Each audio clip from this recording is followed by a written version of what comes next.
dinaan ng takbo ko na nag-neutral, bigla-biglang Binalik nyo sa akin. Inayos nyo, may pinalitan kayong pyesa. Binalik nyo sa akin. Alam nyo kasi mga palangga, ako, hindi naman ako dapat talaga ganito eh. Kasi 'di ba, customer ako eh, Ford. Kaso parang wala na kayo talagang balak na asikasuhin tong problema ko eh. Kaya parang kailangan natin mag-social media para makarating na ng problema ko na to sa Ford Philippines. Ito lang kasi yan. Bago kasi tong binili kong sasakyan. Bago ko to binili sa inyo, Ford Commonwealth. Nakailang balik-balik na ako sa inyo. Ang ginagawa nyo, dinadiagnose nyo, inaayos nyo, pinapalitan nyo ng pyesa. O, kasi may pinalitan kayo eh. So bakit? 'Di ba kaya nga bago binili ko, bago binili ko, pinalitan nyo ng pyesa. So anong nangyari doon? Nung pinalitan nyo ng pyesa, sabi nyo okay na, tapos inuwi ko na yung sasakyan nyo, tapos ganun ulit. Tapos, inireklamo ko na naman sa inyo, dinayagnos nyo na naman, tapos binalik nyo sa akin, mas lumala. Tapos ngayon, tumatawag ako sa customer service nyo, sasabihin, idadiagnose ulit, tapos dahil ganun ang protocol nyo, tapos aayusin nyo, tapos ibabalik nyo ulit sa akin. Alam nyo ba yung trauma na binibigay nyo sa akin, Ford? Magbabayad ako sa inyo 1.3 million for this territory. Isusoli ko na tong sasakyan nyo kung ayaw nyong i-replace. Isoli ko na tong sasakyan nyo. Dahil baka dito ba ako mamatay. Unang-una, sinuli ko yung sasakyan. Binalik ko sa inyo dahil nag-i-engine failure yung sasakyan nyo. Nag-i-engine failure sa kalagitnaan ng takbo ko, nag-neutral, bigla-biglang humihinto. Binalik nyo sa akin. Inayos nyo, may pinalitan kayong pyesa. Binalik nyo sa akin. Yung gauge na naman ng oil, ng fuel niya, hindi gumagana. Namamatay ulit, binalik ko ulit sa inyo. Binalik nyo ulit sa akin.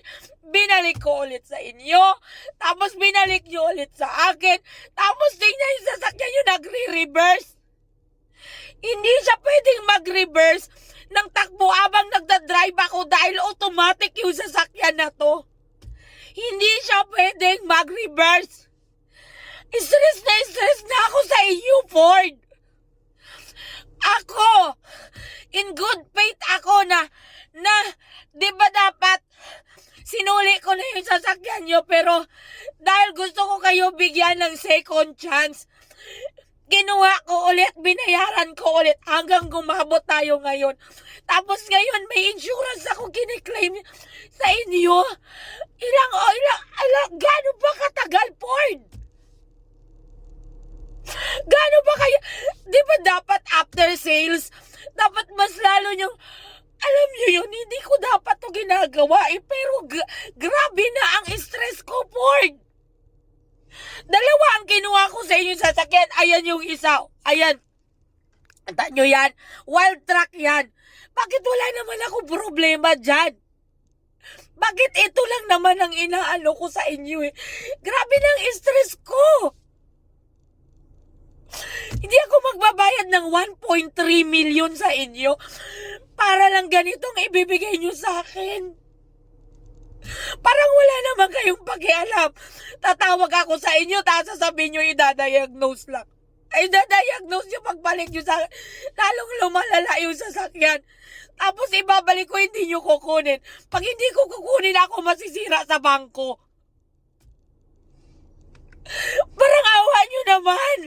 Gawa nyo naman ang paraan. Bawa naman kayo sa akin, Ford. Ford Commonwealth, ano na, Roseanne? Wala kayong pakialam eh. Wala kayong pakialam sa akin. Pasensya na mga palanggaan na naiiyak lang ako sa stress ko. Ngayon kung ayaw nyo i-replace yung sasakyan, wala akong pakialam. Ibalik nyo na lang kahit yung dinown ko. Wag na yung 6 months sa binayad ko, kahit wag na lang yun. Kasi bibigyan nyo ako ng ganito.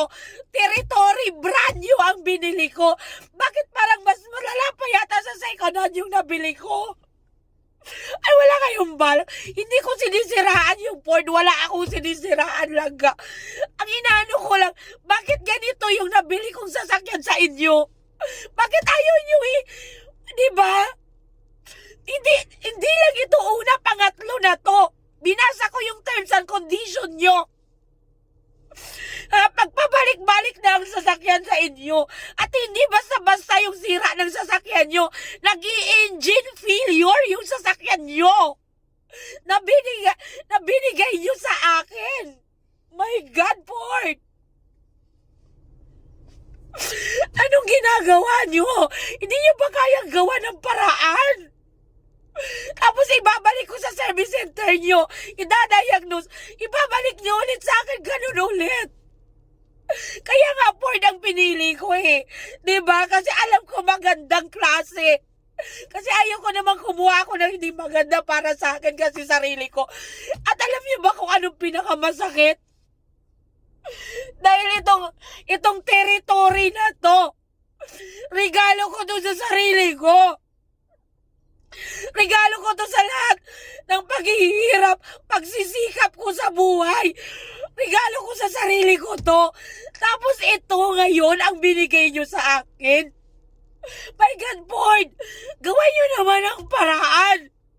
Hindi natin kailangan umabot sa ganito Kaso binabaliwala nyo ako Puro kayo paasa, puro kayo ganito. Wala akong makausap na matino sa inyo. Dahil ipapasa nyo ako sa service center. Ipapasa nyo ako sa Commonwealth. Ipapasa ako ng Commonwealth sa service center. Saan ako pupunta? My God, Ford,